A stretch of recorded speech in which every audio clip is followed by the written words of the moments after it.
Hola, ¿qué tal? Muy buenas noches tengan todos ustedes.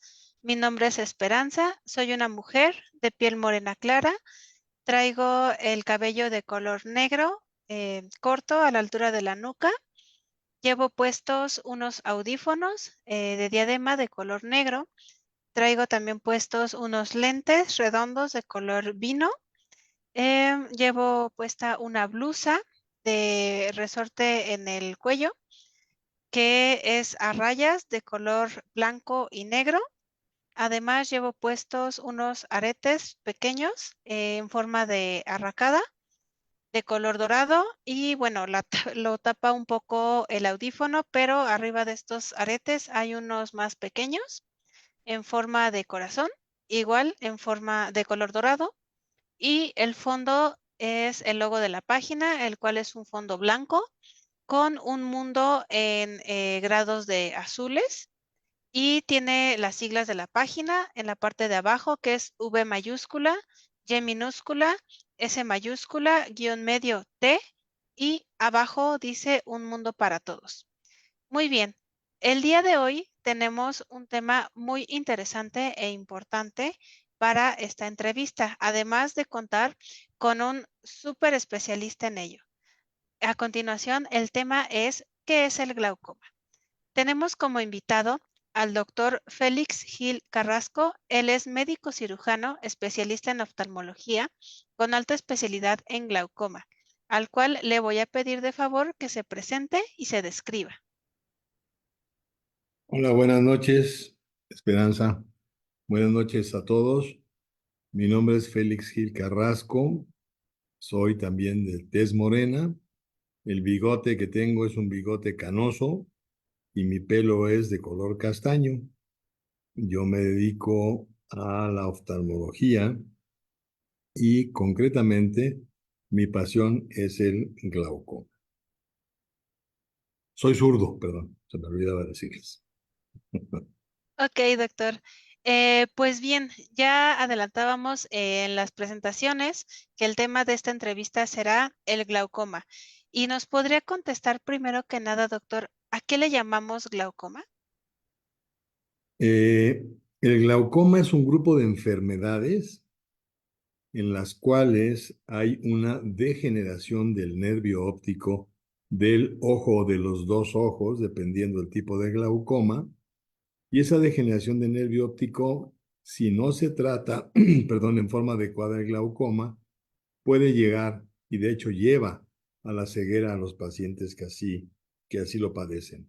El glaucoma, te digo, hay muchos tipos, Esperanza. Hay desde glaucoma congénito, que tú ya sabrás algo de esto, el glaucoma asociado a enfermedades o a disgenesias, a malformaciones congénitas, el glaucoma juvenil, el glaucoma del adulto, que es el glaucoma primario de ángulo abierto y primario de ángulo cerrado, que son diferentes, y luego los glaucomas secundarios a traumatismo, glaucoma secundario a veces a alteraciones de otro tipo, al uso de gotas con cortisona en los ojos, por ejemplo, y otro tipo de glaucoma secundario.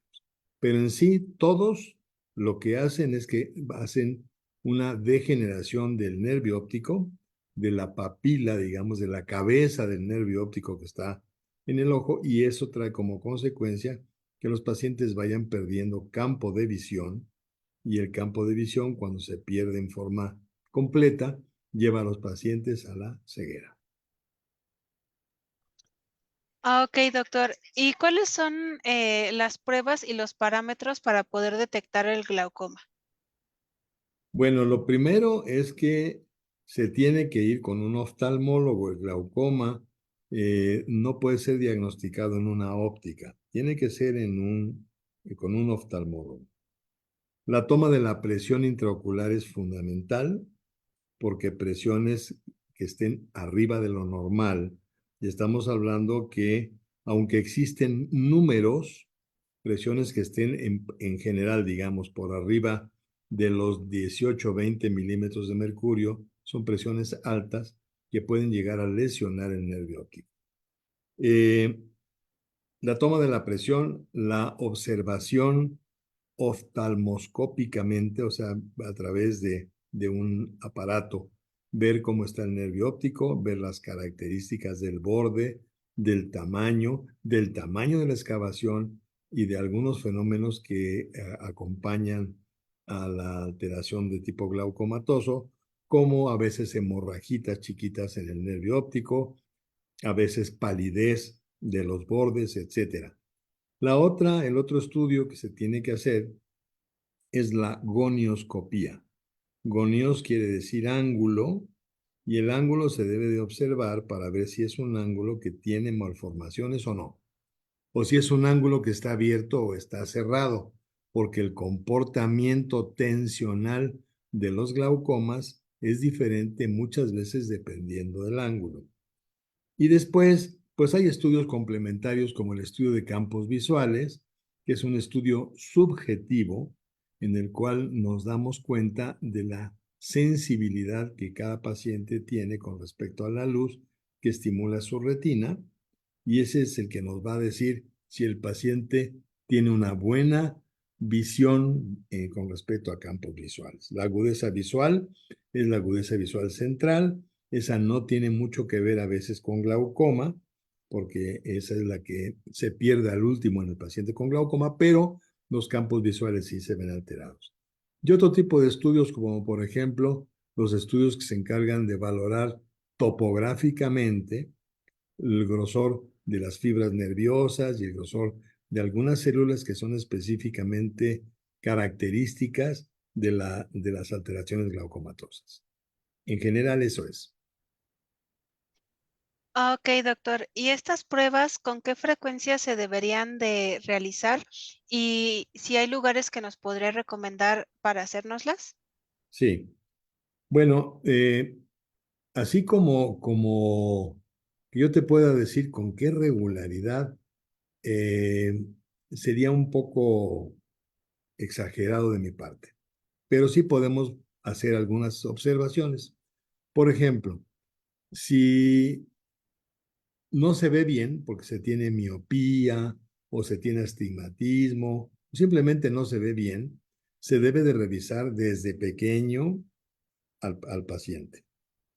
Si el niño nace con los ojos muy grandes, con los ojos en vez de que sean claritos, que estén medio opacos, o que en vez de que sean grandes estén chiquitos, se tiene que ver de inmediato.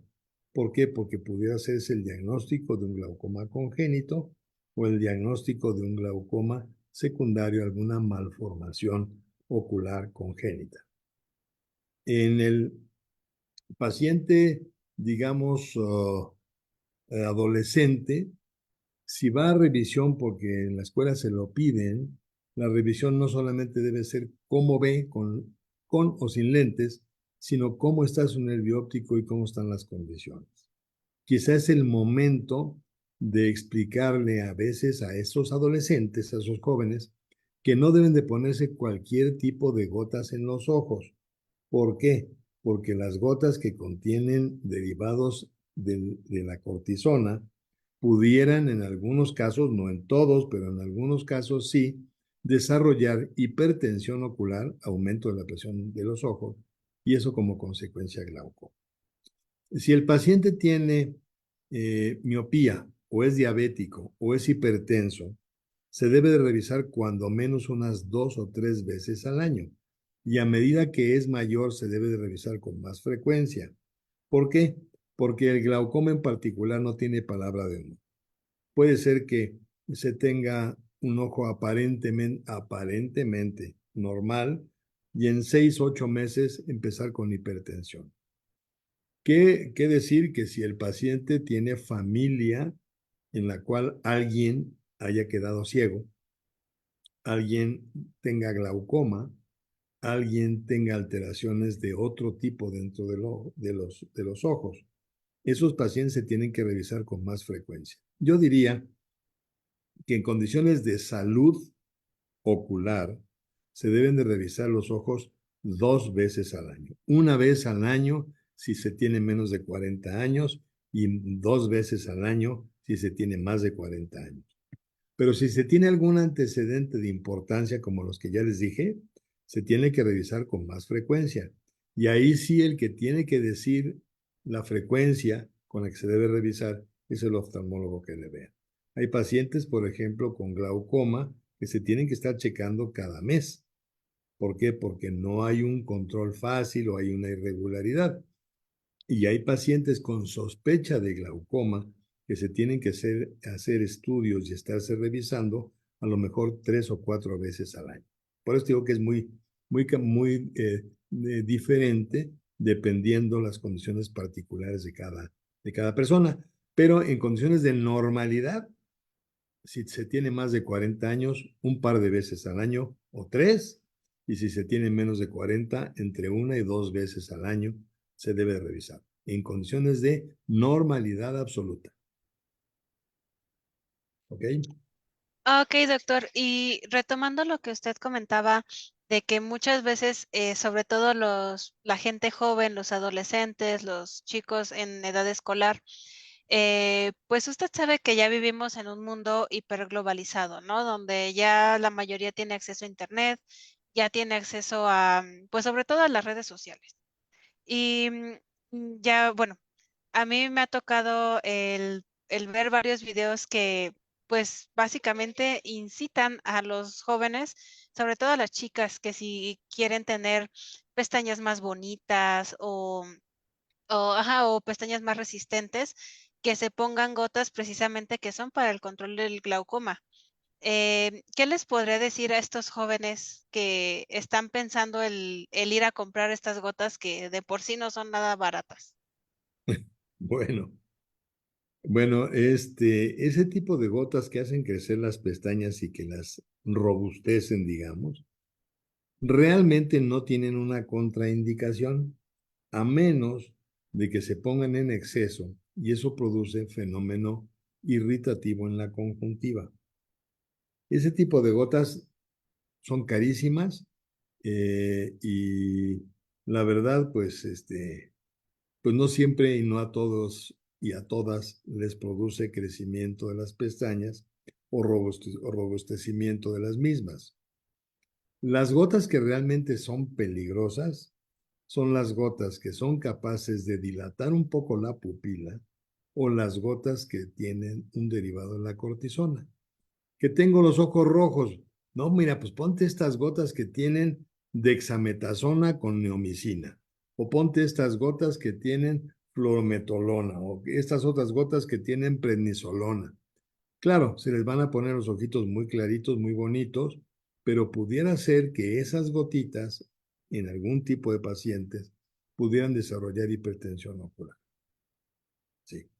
Y en los jóvenes, eso es muy frecuente. Ah, okey, doctor. Sí, entonces, no, y de por sí, como dice usted, son gotas bastante caras, Sí. que digo, si se van a gastar en eso, mejor cómprense un maquillaje y ya, sinceramente. Doctor, ¿nos podría dar la diferencia entre el glaucoma congénito y el glaucoma adquirido? Sí, el glaucoma congénito. Bueno, el glaucoma es una enfermedad en la cual aumenta la presión del ojo. Y aumenta la presión del ojo porque en la parte de adelante del ojo, entre lo que es el lente de enfoque de nuestro ojo que se llama cristalino, ese, por cierto, cuando se opacifica, se llama catarata. Y cuando te dicen tenemos catarata, es porque el cristalino, que es el lente de enfoque, ya se volvió opaco. Bueno, entre ese lente, que es el cristalino, y la córnea, que digamos que es la superficie externa, el parabrisas del ojo, está circulando siempre un líquido, que es el humor acuoso. Ese líquido se produce porque en la córnea, por ejemplo, no tiene vasos sanguíneos. El cristalino tampoco tiene vasos sanguíneos. Entonces, la limpieza, parte de la nutrición y un montón de situaciones de tipo dinámico se llevan a cabo gracias a que está ese líquido que se llama humor acuoso. Bueno, ese humor acuoso se produce y se drena hacia la circulación general como híjole, como más de 20 veces al día, más de 30 veces al día, lo cual lleva una vida dinámica muy importante. Cuando por alguna razón la coladera por la que drena ese líquido, ese humor acuoso hacia la circulación general, está mal hecha, le hace glaucoma congénito o llámese discapacitación, digamos, del aparato de filtración, o adquirido en el glaucoma de ángulo abierto, que digamos que es como una coladera que se asolva, que se llena ¿qué les puedo decir? Como de óxido y de tierra y no sé qué. Claro, por supuesto, ni es óxido ni es tierra, ¿verdad? Pero para que se den una idea, eso impide la salida del acoso. Cuando la coladera está mal hecha en el glaucoma congénito o está tapada con este tipo de sustancias que son elementos metabólicos y no se drena el humor acuoso en forma adecuada, la presión sale. Digo, sube, porque no tiene por dónde salir el humor acuoso. En el ángulo cerrado, lo que pasa es que entre el cristalino y el parabrisas del ojo está el color del iris, ¿sí?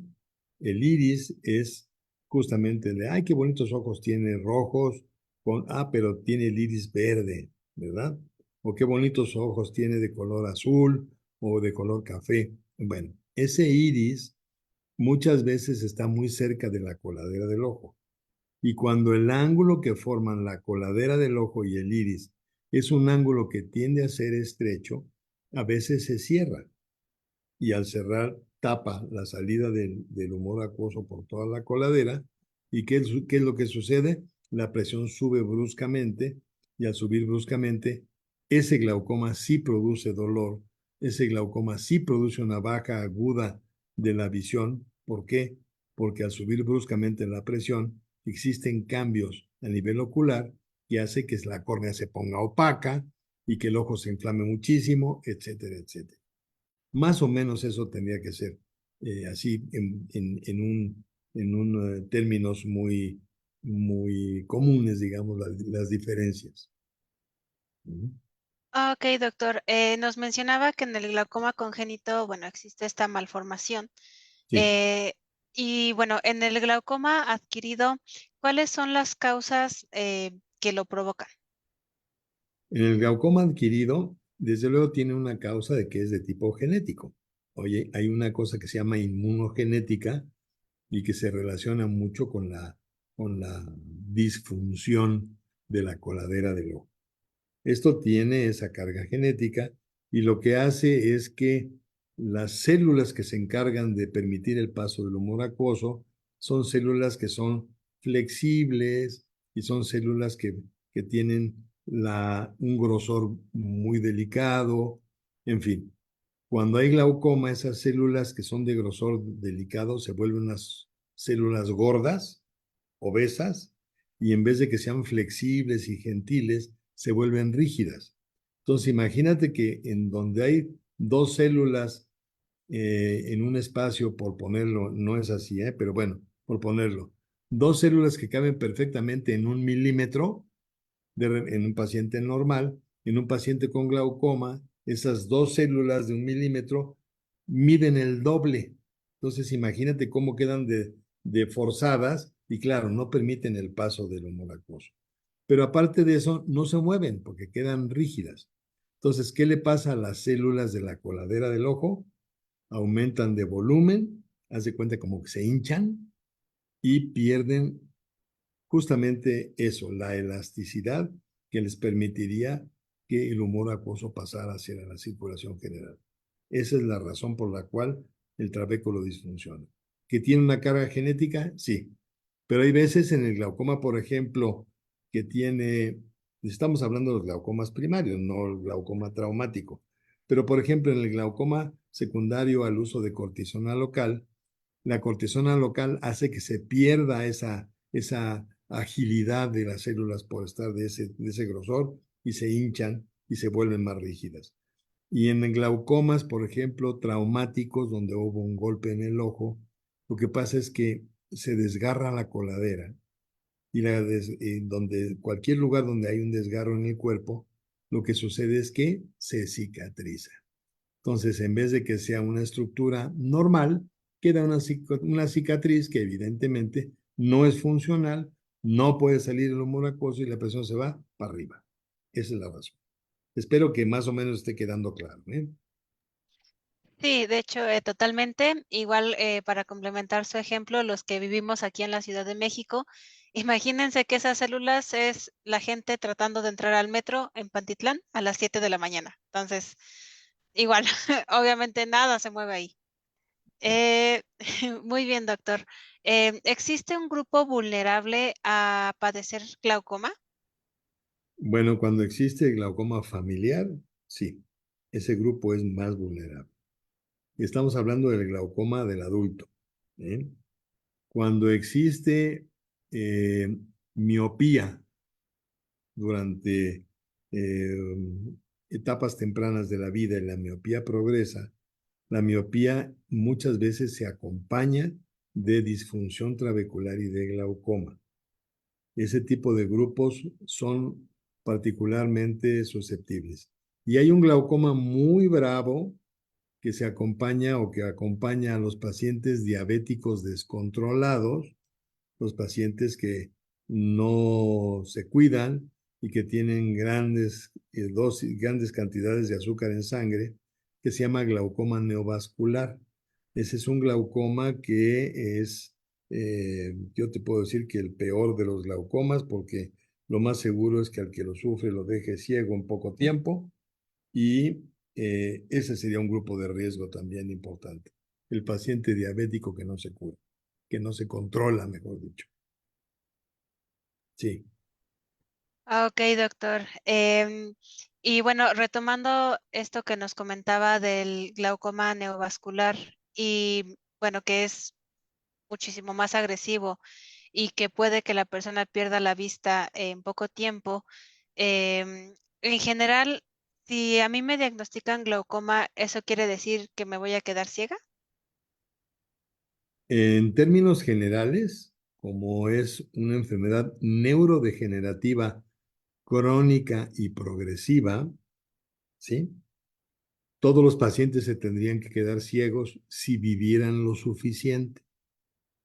Pero como el factor de riesgo número uno para el desarrollo de la lesión glaucomatosa es el aumento de la presión intraocular, y estamos refiriéndonos a los glaucomas en que no hay disgenesia de tipo congénito, los glaucomas comunes de ángulo abierto. Al bajar la presión intraocular, el paciente se va a morir antes de quedarse ciego. O sea, yo a veces que les digo a los pacientes, me dicen, oiga, me voy a quedar ciego. Dije, y yo muchas veces les digo un poco en broma, sí, si se va usted a quedar ciego cuando cumpla los 175 años de edad, evidentemente. ¿Por qué? Porque si llegamos a las cifras de control de la presión, el, la velocidad del deterioro va a ser mucho menor. Normalmente, sin glaucoma, nuestras células nerviosas del ojo también se van perdiendo, pero se van perdiendo muy lentamente, muy poquito, etcétera. En el glaucoma se pierden rápidamente. Y entonces lo que hacemos al bajar la presión es tratar de igualar la velocidad de pérdida que tiene ese paciente con glaucoma al de una persona sin glaucoma. Entonces, esa persona sin glaucoma a lo mejor se va a quedar ciego a los 170 años y esa persona con glaucoma bajo tratamiento a lo mejor también se quedaría ciego después de los 150 años. O sea, esa es la idea, controlar la presión para que el paciente tenga una calidad de vida suficientemente buena durante toda su vida.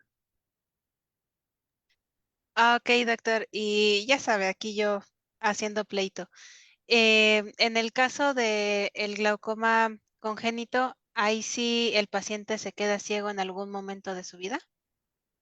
Si el glaucoma congénito es un glaucoma congénito simple y se detecta a tiempo, no necesariamente tiene que quedar ciego, porque muchas veces el control es quirúrgico en el paciente con glaucoma congénito, y si es un glaucoma congénito simple. Ahora, si es un glaucoma congénito que está asociado a algunas malformaciones, dentro de la estructura ocular, microcórnea o microoftalmos o una malformación en la formación del iris. Entonces sí va a depender del tipo de alteración que tenga para que se le pueda decir si va a quedar ciego o no va a quedar ciego. A medida que existan más malformaciones, más posibilidades de que quede invidente. Ujú. Ok, doctor. ¿Y cuál es la prevalencia del glaucoma, tanto del adquirido como del congénito? Del congénito, la prevalencia es muy baja. Seguramente debe estar entre 1 y 2 por 100,000 nacimientos. O sea, es muy baja realmente, muy baja, muy baja. Y el glaucoma, digamos ya del adulto, el glaucoma primario de ángulo abierto, ese es bastante más común. Antes se decía que alrededor del 2% de la población de más de 40 años, pero era porque no se diagnosticaba ya muy tarde. Ahora ya sabemos que anda alrededor del 4% o un poquito más de la población de más de 40 años en poblaciones como la nuestra, en poblaciones donde existe el mestizaje. Pero en poblaciones, por ejemplo, donde hay mestizaje con raza negra, por ejemplo, en algunas de las costas, etcétera, la posibilidad de glaucoma es mucho mayor. A lo mejor puede ser un 6% o un 8%. Y es mucho más común el glaucoma de ángulo abierto. El glaucoma de ángulo cerrado es mucho más común en la raza oriental. Y ahí sí, la prevalencia en México es baja, probablemente no llegue al 2%, aunque eh, muchas veces existe una combinación en el tipo de ángulo. Aparentemente son ángulos abiertos, pero como un comportamiento de ángulo estrecho. Entonces, pudiera ser, yo diría que entre el 4 y el 6% de la población de más de 40 años tiene la posibilidad de desarrollar glaucoma. Ok, doctor. ¿Y hay alguna posibilidad de prevenir el glaucoma? No, no se puede prevenir el glaucoma primario, ¿eh? El glaucoma de ángulo cerrado a veces sí se puede prevenir. Por eso las revisiones se tiene que hacer la que les decía hace un rato, la gonioscopía, el estudio del ángulo. Si el ángulo está muy estrecho, antes de que se cierre, se puede hacer un procedimiento que es muy fácil. Con un láser se hace un agujerito en el iris, que se llama iridotomía, o algo parecido, también se puede hacer con otro tipo de láser, y el ángulo ya no se cierra, entonces ya se previno.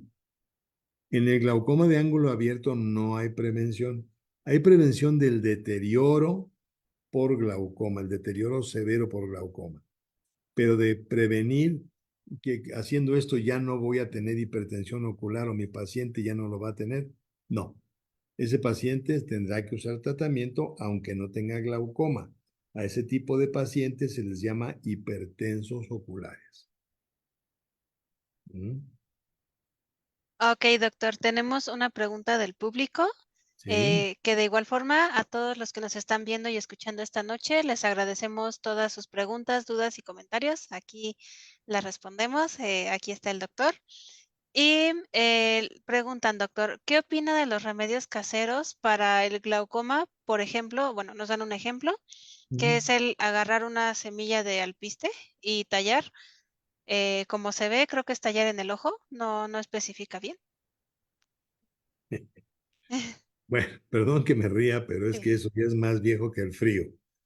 Si eso fuera cierto, ya se le hubiera dado un premio nacional de ciencia o el premio Nobel de medicina o el premio Nobel de investigación. Eso es mentira. La medicina en glaucoma, la medicina no alopática y probablemente algo de la homeopática pudieran llegar a funcionar.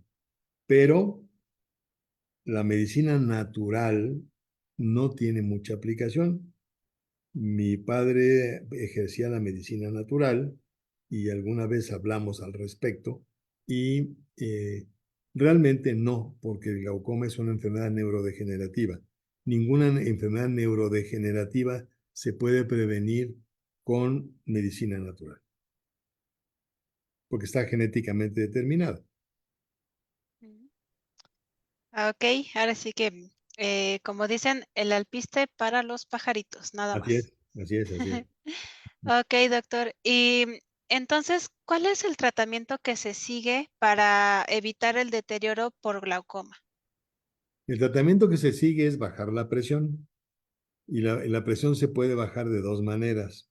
Una es disminuyendo la producción del líquido, que es el humor acuoso, y la otra es tratando de mejorar la salida de ese líquido hacia la circulación general. La mayor parte de los medicamentos que existen son medicamentos que sirven para disminuir la producción del humor acuoso, del líquido que induce el glaucoma. Y hay muy pocos medicamentos, ahora está en plena investigación eso, que favorezcan la salida del líquido a través de la malla trabecular. Nosotros tenemos por ahí un trabajo de investigación que ya lo tenemos publicado, que estamos con un sistema de microestimulación eléctrica, estamos estimulando unos canales iónicos, perdón, pero es que no lo puedo decir de una manera más simple, que son los que se encargan de que no se hinchen las células del trabéculo y se pongan gorditas y que pierdan la estabilidad. Estos canales iónicos los estamos tratando con microestimulación eléctrica y aparentemente está funcionando. Eh, la idea solamente es el enfoque hacia bajar la presión. La presión se baja o disminuyendo la producción de líquido o favoreciendo la salida. Ha habido muchos estudios para producir o tratar de inducir neuroprotección y ha habido muchos estudios que dicen, no, es que si te tomas esto te va a venir muy bien porque hay una neuroprotección. La verdad no hay ningún estudio científico que demuestre que exista ningún sistema neuroprotector.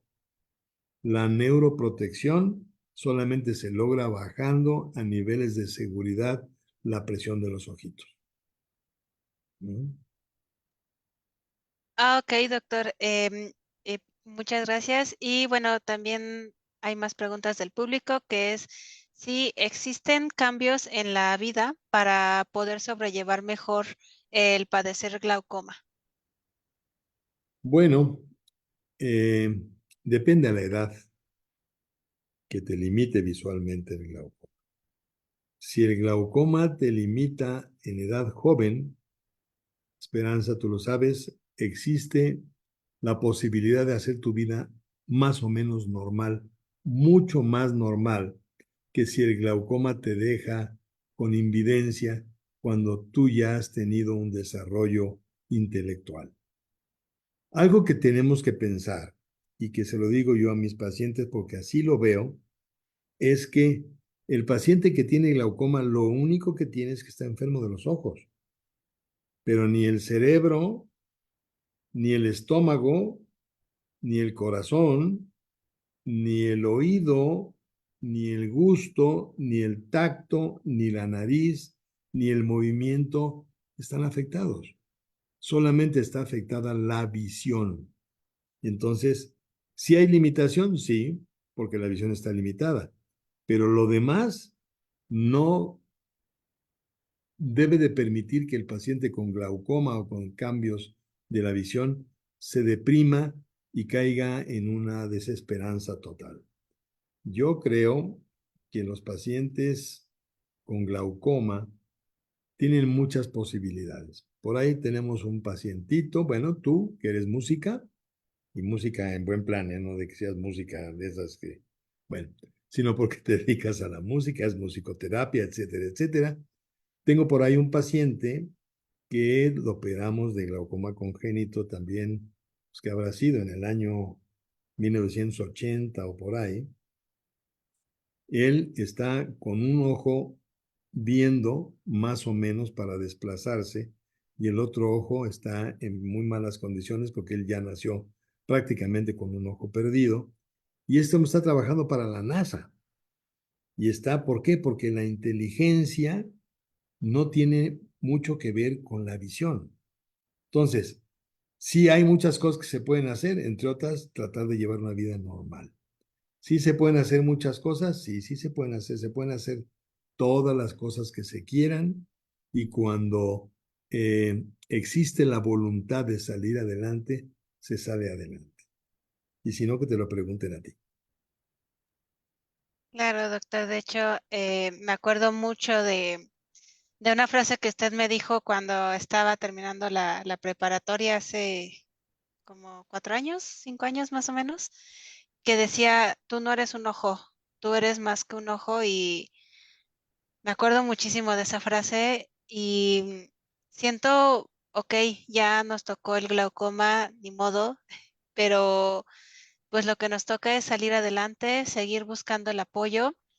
Claro, Obviamente teniendo esta salud integral, que bueno, es obviamente con el oftalmólogo, con el psicólogo, con lo que te pueda dar a ti consuelo y pues sí, ¿no? No dejarnos, a lo mejor, pues sí, ni modo, no nos va a tocar leer el poema el 10 de mayo nosotros, ¿no? En negro, ¿no? Porque pues a lo mejor lo leemos en braille, claro. pero pues sí, ¿no? Efectivamente. Y con esto yo ligo a la siguiente pregunta, doctor, que, bueno, nada más para confirmar, ¿el paciente con glaucoma está condenado a ser cuidado por una persona para siempre? Fíjate que ese es un concepto antiguo, es un concepto antiguo. ¿Por qué? Porque antes, pues no existían las situaciones de rehabilitación que existen ahora. El manejo profesional, ya digamos, de la comunicación a través del sistema braille y a través de otros sistemas, que son los sistemas de contacto, etcétera, etcétera, eh, pues hacen que la gente ya no sea tan dependiente de nadie. El manejo del bastón, el tener un animal guía, puede ser un perro que sea un perro guía. Eso puede hacer que la gente se independice. Y evidentemente que aquí lo importante es el aspecto social. Cómo se trata al débil visual y al invidente, digamos, en los diferentes países. Hay países en los cuales no existe una sola bajada en una banqueta para pacientes con invidencia. No existe la cultura cívica de permitir que pase la calle un paciente que va con bastón.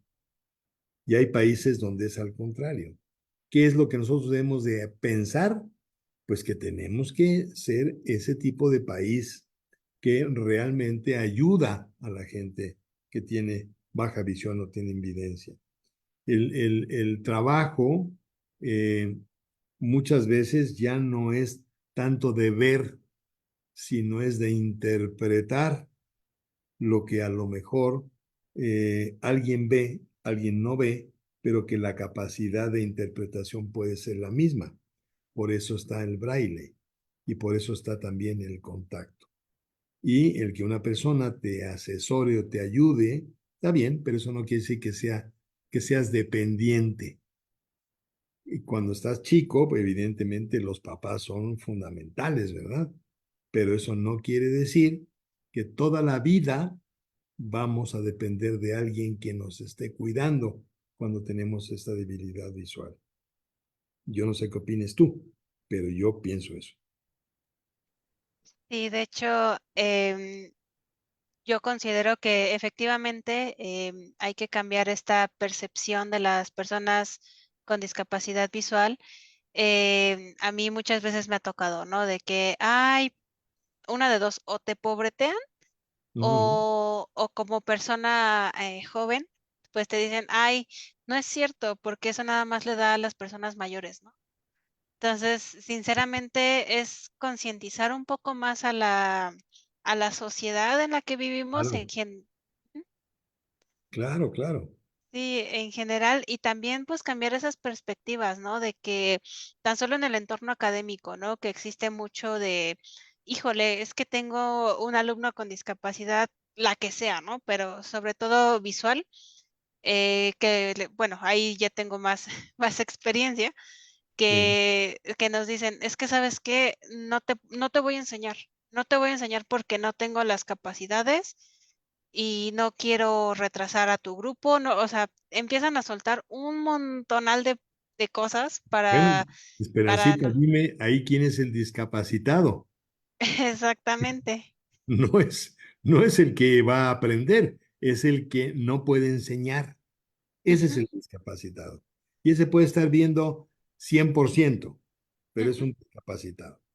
De esa gente hay que separarse y ojalá y la sociedad entienda que las cosas tienen que tener un peso específico. El que tú no veas no quiere decir que no puedas. ujú. Punto. Sí, exactamente. Y también le quería preguntar, doctor, ¿qué importancia tienen las redes de apoyo, llámese familia, llámese personal de salud y personal de salud mental dentro de la vida de un paciente con glaucoma? Pues mira, sí son muy importantes, pero son importantes cuando el paciente lo necesita. Muchas veces el paciente ya no lo necesita o no necesita tanto, pero sobre todo la familia piensa, ay, es que pobrecito o pobrecita, y entonces vamos a estar ahí. Y lo único que están haciendo es haciéndolo más minusválido al paciente. Y yo creo que eso es importante que no se haga. Ahora, los grupos son interesantes pues, si son grupos positivos y propositivos. ¿Por qué? Porque si yo tengo o yo pertenezco a un grupo donde me van a enseñar a manejar el bastón o me van a permitir que yo eh, se me facilite, si soy totalmente invidente y tengo cierta edad, se me facilite una mascota. Caray, eso está bien, así es como debe de ser. Hay grupos, por ejemplo, en España, el grupo 11 es un grupo, pero súper profesional, en donde a la gente que va a tomar los cursos en ese grupo, eh, les enseñan a subirse a un autobús, a bajarse, pero al chofer del autobús le enseñan cómo debe de tener el autobús y cómo debe de ayudar con su actitud a que el paciente que tiene la debilidad visual suba y baje sin que corra riesgos. O sea, es la sociedad entera la que tiene que estar consciente del apoyo que en dado momento se le debe de dar a la persona que tiene una discapacidad, en este caso la visual, siempre y cuando la persona con la discapacidad visual lo necesite, Esperanza. Si no, no, porque entonces lo hacemos peor de minusválido. Sí, exactamente, ¿no? Y yo siempre lo he dicho, es que sabes qué, mejor pregúntame, ¿no? Porque, ¿No? pues, le digo, imagínate, tú vas en la calle, no ves, y vas ahora sí que entre tus miedos y entre todas tus ondas yo le digo, de chica tercermundista estudiante, Ujú. y llegan y te agarran del brazo y te dicen, ven, te ayudo, y así como, que, ¿qué onda, no? O sea, de por sí, pues, no estamos en el país más seguro del mundo, ¿no? Claro, Y llega alguien y te agarra del brazo, o sea, sinceramente, a mí me ha pasado, me da mucho miedo claro, y para acabarla me llevan a lugares a donde yo no iba, ¿no? O sea, es como que, o sea, perdóname, pero yo iba del otro lado. Y pues si tú claro, los corriges, híjole, eres la peor persona del mundo, claro, eres como que no te mereces el tener esa discapacidad porque tú no eres un angelito, a mí me lo han dicho varias veces. ujú, Es como que, okey, o sea, pues, primero que nada, pregúntame, soy humano igual que tú, también claro, pienso, también río, también lloro, claro, y, o sea, y sí, se debería de concientizar también, tan solo salimos aquí a la calle y, híjole, creo que las calles no son aptas ni para ujú, alguien sin discapacidad aparente, claro, porque pues ya hay banquetas rotas, hay árboles que pues sus raíces ya botaron completamente la banqueta Ujú, y a mí me da mucha curiosidad todo lo que es la planificación urbana porque digo, híjole, el centro de Coyoacán es muy bonito aquí en la Ciudad de México, es bonito, hay lugares muy padres y sin embargo existen 3 lugares donde atienden a personas con discapacidad visual en ujú. los cuales, híjole, para llegar ahí tienes que pasar empedrados, pasar raíces, pasar de todo. Y yo le decía una vez a mi psicólogo, ¿no? Me dice, ¿cómo estás? Y yo, pues mira, llegué, date de santos que llegué, ¿no? Y efectivamente, ¿no? También la conciencia de las personas, tanto del transporte público como de los maestros, ¿no? Por ejemplo, yo, bueno, afortunadamente tenía un buen maestro en la escuela que decía, ¿saben qué, chavos? O dejan Esperanza a la orilla de la mesa para que salga más fácil, o quitan sus mochilas. Obviamente metió un adjetivo Mm, menos menos diplomático, ¿no? En ese momento. Y efectivamente, ¿no? Gracias a ese maestro, pues tuvo un buen conocimiento del solfeo, ¿no? En el caso de música, porque claro, decía, Esperanza, yo no sé braille, no sé cómo lees esos puntitos que a mí me dan risa nada más de verlos, pero dime cómo ayudarte. Dime cómo ayudarte para que puedas aprender. No te voy a pasar por lástima, porque de eso no se trata. Se claro, trata de que aprendas realmente la teoría. Y llevamos pues muy buena relación académica, que la verdad yo aprendí muchísimo en esa clase ahí, aprovechando un saludo igual al maestro Daniel Martínez, muy, muy buen maestro de solfeo ahí en la facultad ujú, y sobre todo muy dispuesto. Y efectivamente, doctor, o sea, muchos dicen, es que tengo que cambiar toda la infraestructura, ¿no? Del lugar o toda la capacitación a mi personal. No, son cambios que si nos ponemos a pensar en todo lo que gastan las grandes instituciones, pues son cambios mínimos. claro, Pero bueno, se tendría pues, ahora sí que para eso están este tipo de eventos, este tipo de entrevistas, doctor, claro. para pues poder concientizar un poco más a la gente y que llegue a cada vez más personas, ¿no? Esta información. Así es, Teresa. Hay un par de preguntas del público. La primera es, ¿cuáles son los síntomas iniciales del glaucoma? Bueno, yo escribí por ahí un librito que se llama El glaucoma, el segador silencioso. ¿Por qué? Porque el glaucoma primario de ángulo abierto, que es el más común en el adulto, no produce síntomas hasta que está muy avanzado. O sea, hasta que empieza a haber ya manchas que se llaman escotomas, que son manchas en el campo de visión. Pero yo les puedo decir, por ejemplo, que un síntoma primario es para los que van manejando y se van a meter en un paso a desnivel, que tarda más tiempo en acostumbrarse a la oscuridad. Eso puede ser un síntoma, pero no es el síntoma, es un síntoma nada más. No hay sintomatología. El único glaucoma que duele es el que tiene las presiones muy elevadas, y ese es el de ángulo cerrado o algunos secundarios, como el secundario a traumatismo o a fenómeno inflamatorio del ojo, que puede doler y eso produce dolor, pero nada más. No produce ningún síntoma que puedas decir, bueno, si usted está sintiendo esto, vaya porque puede tener usted glaucoma. El glaucoma más común no produce síntomas, es el segador silencioso, porque el síntoma que aparece es, o sea, que ya se hace aparente, es cuando el glaucoma está ya muy avanzado. Sí. Ok, doctor. Y bueno, la segunda pregunta del público es, ¿qué diferencia existe entre glaucoma, catarata y carnosidad en el ojo? Ah, pues es que es muy diferente.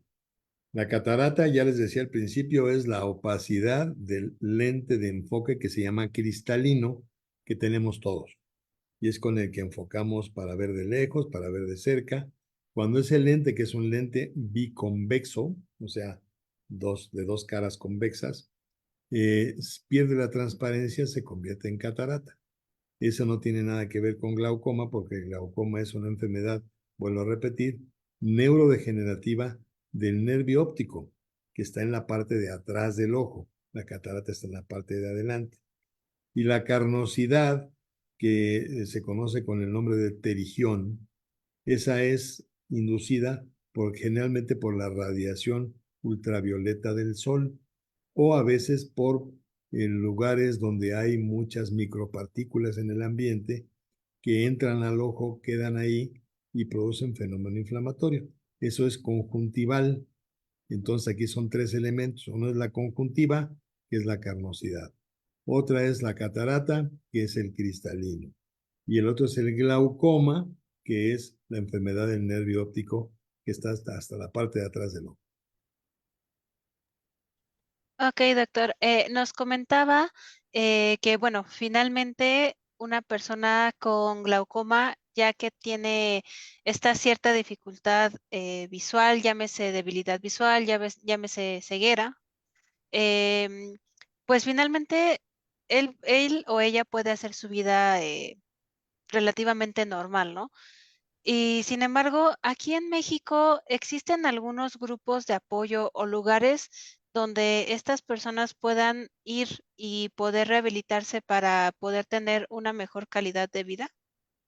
Sí, bueno, hay algunos lugares en donde realmente se trabaja mucho con pacientes con debilidad visual.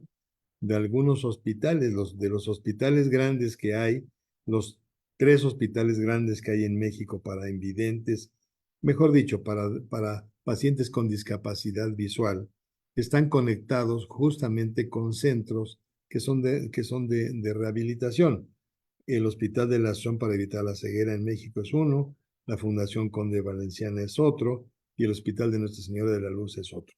Esos les pueden recomendar a los lugares donde hay una, eh, digamos que un apoyo desde el punto de vista de rehabilitación relativa, digamos, a los pacientes con una discapacidad visual importante. Ahí en Coyoacán estabas diciendo que hay un centro, ahí en Venustiano Carranza, creo que se llama la calle o por ahí, ¿no? O algo así. Es sobre Francisco Sosa. Francisco Sosa, sí, Francisco Ujú. Sosa. Que, claro, para llegar es un problema porque tienes que pasar por una calle empedrada y unas banquetas hechas una desgracia, ¿verdad?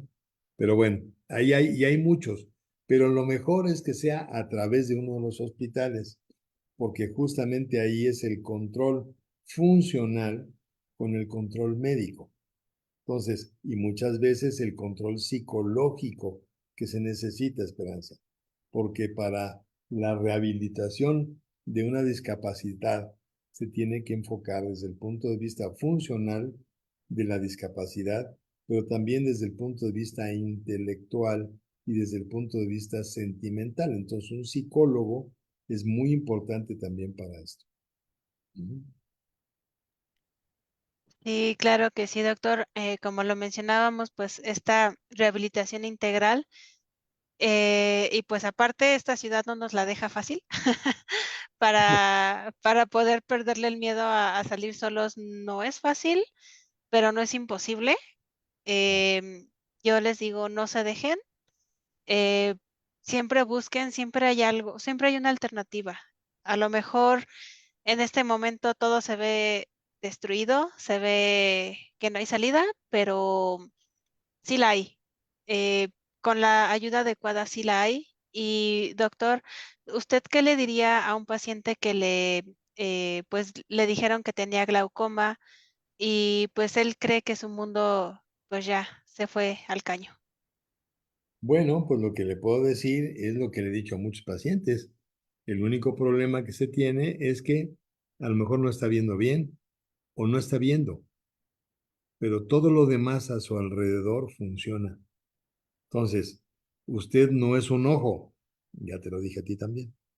Usted es un individuo o es una persona que tiene, que piensa, que siente que se mueve, que necesita, que hace, que es necesario para. Eso es mucho más que un ojo. Las personas con glaucoma pueden tener una discapacidad visual importante, sí, pero solamente es eso. Las personas no son ojos. Los ojos están en las personas, pero las personas son muchísimo más que un par de ojos. Y para mí eso es lo más importante, que la persona que tiene una discapacidad visual piense que todo lo demás que tiene le es suficiente como para que la discapacidad visual sea una situación, sí, desagradable, sí, bastante sacante de onda, sí, pero nada más eso. No es una limitante ni es para que te tires al caño, como dices tú, Esperanza. Al contrario, eso es lo que te tiene que dar fuerza, valor, integridad para salir adelante. Porque solamente es eso, una enfermedad de los ojos. La visión no está bien, pero todo lo demás sí. Claro que sí, doctor. En este momento me acuerdo mucho de una frase que decía mi papá, que él comentaba, bueno, él tenía discapacidad motriz y él me decía, ¿sabes qué, Esperanza? Ay, ya no ves, pues ni modo, agarras tu bastón y te mueves, porque yo tantos años, bueno, él no tenía una pierna, decía Ujú. tantos años sin una pierna y yo me he brincado el zaguán 3 veces porque se me olvidan las llaves en la casa. ¿Tú por qué no vas a moverte? ¿Tú por qué no vas a salir adelante? Y creo que él fue, eh, pues, un gran ejemplo para mí, junto con también usted, doctor, que yo creo que si no los hubiera tenido en mi vida, creo que no hubiera estado ni siquiera aquí en esta página, en esta noche. No, estarías todavía más lejos. No, no, doctor. Y ahora sí que igualmente, no se dejen, no es el fin del mundo. Y, doctor, ¿hay alguna fuente digna, fidedigna que podamos consultar para saber más acerca del tema? Bueno, el eminente doctor Google tiene muchas cosas sobre glaucoma, pero yo creo que lo más adecuado es que nos acerquemos con un oftalmólogo y preguntamos qué es esa enfermedad, porque eh, el conocimiento de la práctica es el conocimiento real. Lo demás es nada más lo que yo escribí, el otro escribió, en fin, pero ¿qué hay de real en todo eso? ¿Qué hay de práctico en todo eso para una persona que está preguntando qué es eso? Se puede consultar y ahí van a salir varios comentarios, varias preguntas, etcétera, etcétera. Por ahí tenemos algunas cositas escritas también para el doctor Google, pero mejor pregúntenle a su médico, es mejor, más seguro. Claro ¿No? que sí, ese Google como todos lo tenemos, ya sea como doctor o como santo o como, como último recurso, ¿no? Muchas veces. La Pero verdad. sí. Pues bueno, doctor, no me queda más que agradecerle su presencia esta noche. Está en su página cuando usted guste dar algún tema o continuar este tema del glaucoma es totalmente bienvenido. También les agradezco mucho al equipo que aunque no se ve en pantalla, están ayudando a que esta transmisión y la respuesta a los comentarios se haga posible. También les recuerdo a nuestro hermoso y precioso público de esta noche y al que verá este video posteriormente, que ya casi sale nuestro número de la revista de junio. Esténse muy al pendientes porque hay temas muy interesantes y también que nos sigan obviamente en nuestras redes sociales, en nuestro Instagram, en nuestro TikTok, con el mismo nombre de aquí, Un Mundo para Todos.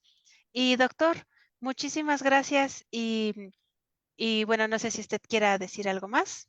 Y como no, lo primero que estoy muy agradecido que me hayas invitado, Esperanza.